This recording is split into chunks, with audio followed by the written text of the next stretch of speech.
When Tamashi first announced they were making adult Goku from Dragonball Daima, I instantly thought straight trash. It's the biggest piece of dog shit. I was like, what the heck is this garbage, as it honestly looked so bad to me.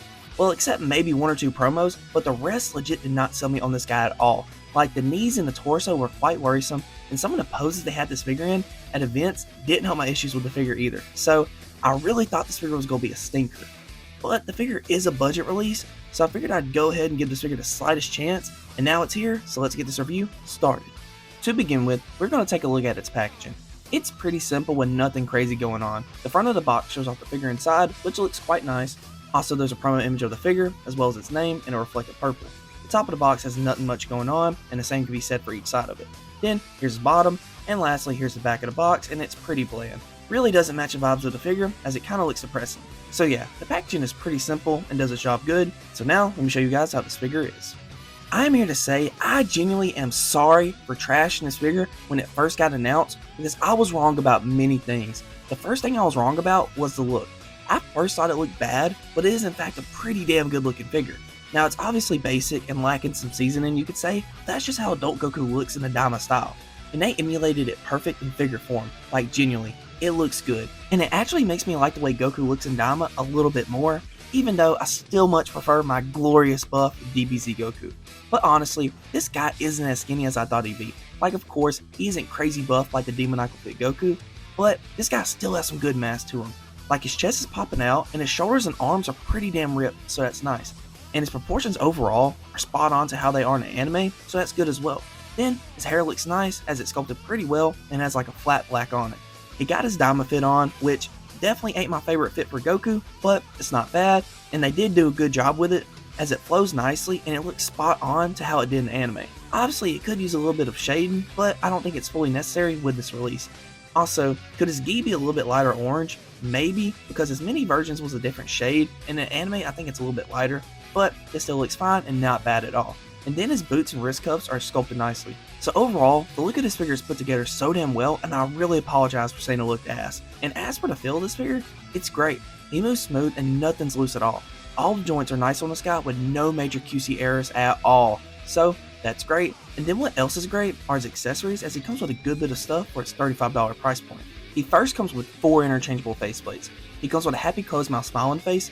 It looks great and genuinely makes me so happy looking at it, and it's honestly my favorite face he comes with. Next, he comes with a stern resting face, a side-eyed angry teeth gritted face, and an angry yelling face. And all these faces look good, and I love all the little details each face has. Then to go with all the faces, he comes with a windy hairpiece, so you can put him in either fighting or flying poses, and I love it.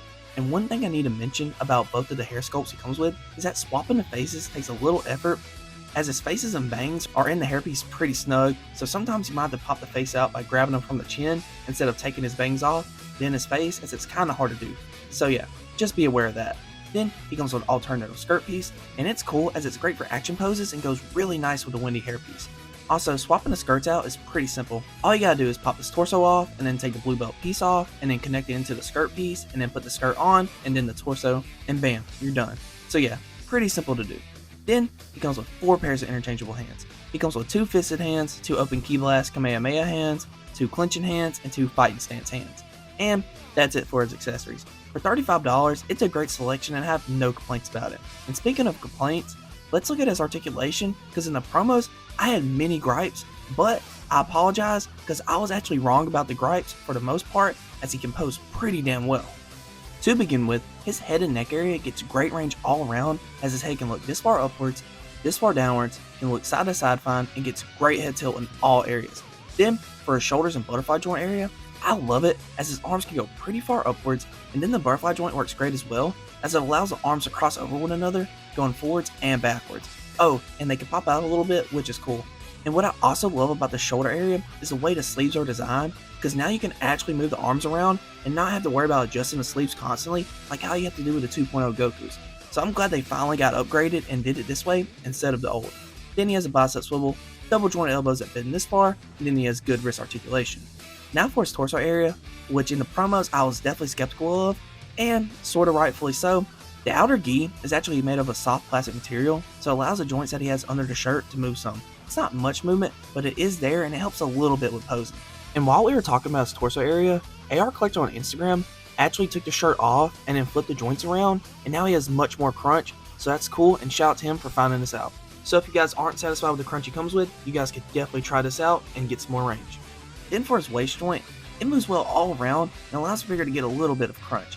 Then his legs aren't hindered at all by his skirt, as it's a soft plastic material like his shirt, so his legs kick pretty far forwards, which is great, and I think they added this cut here to help with this as well.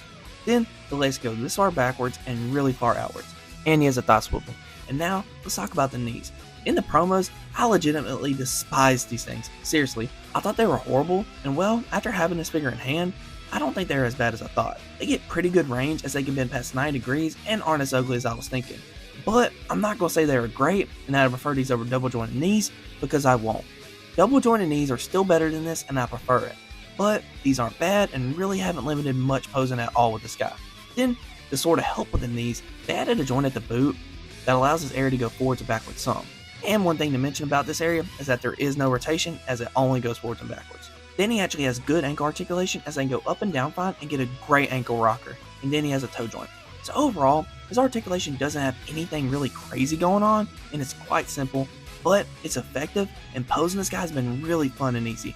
Like, the promos really made it seem to me that this guy couldn't pose, but he can, and he's legit non-stop fun posing. And what else is non-stop fun is all the head swaps we're about to do with this guy. This Daima Goku shares the same size neck peg as a lot of the other SH Figuarts Gokus, so let's do some head swaps and comparisons.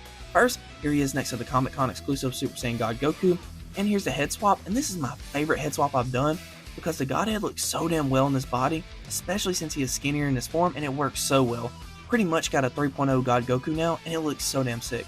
Also, if you want a 2.0 Daima Goku, here you go. Not the worst, but not the best. Then, here he is next to Awakening Goku. The Daima head looks alright on this, but it's not entirely fitting in my opinion. And the Super Saiyan head on the Daima body is pretty loose. Then here he is next to Super Saiyan 2 Goku, and the Super Saiyan 2 head on the Daima body works fairly well. Then here he is next to Legendary Super Saiyan Goku. The Daima head on this body, it just really doesn't work to me. And the Awakening head does not work at all on the Daima body because the neck pegs just aren't the same. Then here he is next to Demoniacal Fit Goku. And these head swaps don't work at all because the Demoniacal Fit head looks ass on the Daima body, and the Daima head can't fit on the thick ass neck of the Demoniacal Fit Goku.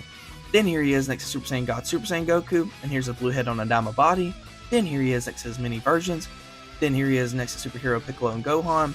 Here he is next to Superhero Broly and Vegeta. Here he is next to SH Figuarts Deku and Luffy.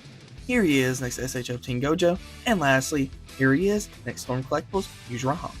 So yeah, I gotta apologize for thinking this video was gonna be ass, because in fact, it is quite the opposite, as he is really damn great and has been so much fun to pose. Like, it's so simple and not overcomplicated or engineered, and this makes it so easy to pose. I mean, it looks great, comes with some good stuff, and poses really damn well, despite looking like it doesn't. Just something about it all meshes together and makes it one of the best Goku figures you can buy. Which is insane saying, because I still don't like how skinny Goku is in Daima, but this figure has kind of made it grow on me some. And I will say this here as well, if you don't like Daima and the way Goku looks in it, then this figure may not be for you. But I was the same way at first, so maybe give it a shot. And those for you who love Daima, this Goku is for you, as you'll probably be like me and be constantly submerged in the fun he offers. And you really can't beat the retail price he sold for. You should be seeing him at Walmarts and Targets in the next month or two, or if you want them now, I'd recommend checking Japanese sites like Hobby Genki. And that's it for this one, guys. What do you guys think about this Goku and some of the design choices they chose? And are y'all excited for more from this line? I know I'm ready for that Vegeta, but the Piccolo, It's the biggest piece of dog shit. I don't know, he looks like an easy pass in my opinion. But yeah, that's it for this one, guys, and thank you guys so much for watching. I'll see all y'all in the next one. Peace.